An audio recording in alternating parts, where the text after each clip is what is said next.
आज के इस वीडियो में हम सीखेंगे चेक बाउंस की एंट्री करनी टैली प्राइम में। चेक बाउंस की एंट्री हम दो केसेस में टैली प्राइम में कर सकते हैं।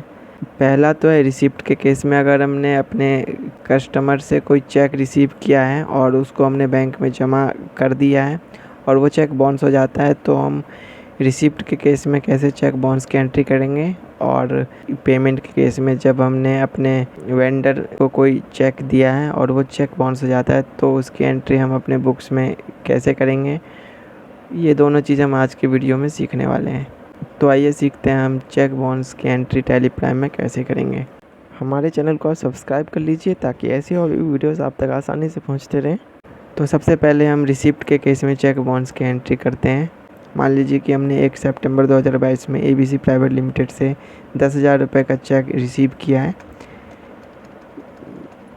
ये आप रिसिप्ट की एंट्री अगर नहीं जानते तो वो भी आप सीख सकते हैं। हमारे चैनल पे हमने ऑलरेडी वीडियोस बना रखे हैं।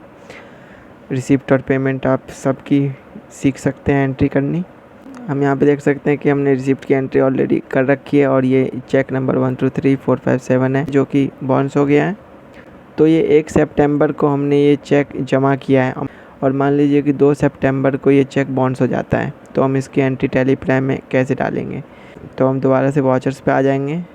तो अभी ये रिवर्स हो जाएगा, यानी कि पेमेंट वाचर में हम इसकी एंट्री करेंगे। अगर रिसिप्ट के केस में है चेक बाउंस तो हम रिवर्स एंट्री करेंगे, यानी कि पेमेंट वाचर में हम इसकी एंट्री करेंगे। पार्टी का नाम हम देख लेते हैं, ABC प्राइवेट लिमिटेड है, 10,000 का है। चेक नंबर हम देख लेते हैं, चेक नंबर क्या था 123457, 1 सितंबर का। अभी हम चेक बाउंस की रिवर्स एंट्री हम यहाँ पे डालेंगे। तो सबसे पहले हम वाचर चेंज कर लेते हैं, F5 हम कर लेते हैं पेमेंट वाचर में। ABC प्राइवेट लिमिटेड 10,000 रुपये हम डाल देंगे यहाँ पे अमाउंट में। एडजस्टेड रेफरेंस हम चाहे तो कर सकते हैं या ऑन अकाउंट रखना चाहें तो हम रख सकते हैं। स्टेट बैंक ऑफ इंडिया, जो भी बैंक है वो सिलेक्ट कर लेंगे। और ये चेक नंबर जो हम डालने वाले हैं वो हमारी पार्टी का है, वो हमारा चेक नहीं है, तो हमें चेक रेंज से कोई लेना देना नहीं है, तो हमें इसको नॉट एप्लीकेबल रखना है। इंस्ट्रूमेंट नंबर में हम चाहे तो वही सेम इंस्ट्रूमेंट नंबर यहाँ पे डाल सकते हैं या चाहे तो हम नरेशन में भी डाल सकते हैं, लेकिन जो इंस्ट्रूमेंट नंबर डालने का है यहाँ पे तो हम यहीं पे ही डाल देते हैं। 123457 जो हमारा चेक नंबर था वो हम डाल देते हैं और इंस्ट्रूमेंट नंबर का डेट हम यहाँ पे डाल देते हैं। और अभी तक हमने डेट चेंज नहीं किया है, 2 सितंबर को ये चेक बाउंस हुआ है, तो हम डेट चेंज कर लेते हैं। F2 से डेट चेंज हो जाएगा, 2 सितंबर हो गया है और बाकी सब चीज़ हो चुका है। अब हम इस वाचर को कर देंगे सेव। अभी मैं आपको ABC प्राइवेट लिमिटेड का लेजर खोल के दिखाता हूँ, ABC प्राइवेट लिमिटेड का। अभी आप देख सकते हैं कि ये 10,000 रुपये 1 सितंबर को रिसीव हुआ था, तो क्रेडिट साइड में आ गया है और 2 सितंबर को ये रिवर्स हो गया, यानी कि बाउंस हो गया, तो हम उल्टी एंट्री हमने यहाँ पे डाल दी है। तो हमने दोबारा से पार्टी को डेबिट कर दिया है 10,000 से, ये एंट्री यहाँ पे हो गई है। जब चेक बाउंस होता है तो हमें चेक बाउंसिंग चार्जेस भी पे करने होते हैं, तो हम उसकी एंट्री भी सीख लेते हैं कि वो एंट्री कैसे होती है। तो हम दोबारा से वाचर्स में आ जाएंगे, पेमेंट वाचर में आएंगे। हम यहाँ पे बैंक चार्जेस लिखेंगे। बैंक चार्जेस हमने ये बनाया कैसे वो भी हम देख सकते हैं। ये इनडायरेक्ट एक्सपेंसेस में जाता है और बाकी चीज़ें वैसे ही रहने देनी है और इसको एंटर करते हुए सेव कर देना है। तो बैंक चार्जेस का लेजर इस तरह से बन जाएगा और ये बैंक चार्जेस डेबिट होगा क्योंकि हमारा ये खर्चा बढ़ रहा है। मान लीजिए कि 100 रुपये बैंक चार्जेस है, तो हमने 100 रुपये डाल दिया है। और क्रेडिट हम स्टेट बैंक ऑफ इंडिया को करेंगे क्योंकि हमारे बैंक से ये पैसा डिडक्ट हो जाएगा, तो हमारा बैंक लेस हो जाएगा। और हमें इसको ई फंड ट्रांसफ़र यहाँ से हम सिलेक्ट कर लेंगे, अदर्स हम यहाँ पे सिलेक्ट कर लेंगे, अदर्स हम यहाँ पे लिख देंगे और इस तरह से हम इस वाचर को सेव कर देंगे। तो हमारा ये बैंक चार्जेस की भी एंट्री हो गई है। तो अभी हमने चेक बाउंस की एंट्री करनी सीख ली है रिसिप्ट के केस में। अब हम पेमेंट के केस में भी सीखेंगे। तो पेमेंट के केस में हम ये देख लेते हैं कि हमारा कौन सा पेमेंट का चेक बाउंस हुआ है।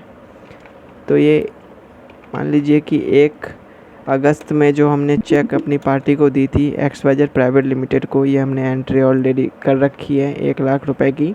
मान लीजिए कि ये चेक बाउंस हो जाता है 2 अगस्त में। 1 अगस्त को हमने ये चेक दिया है XYZ प्राइवेट लिमिटेड को।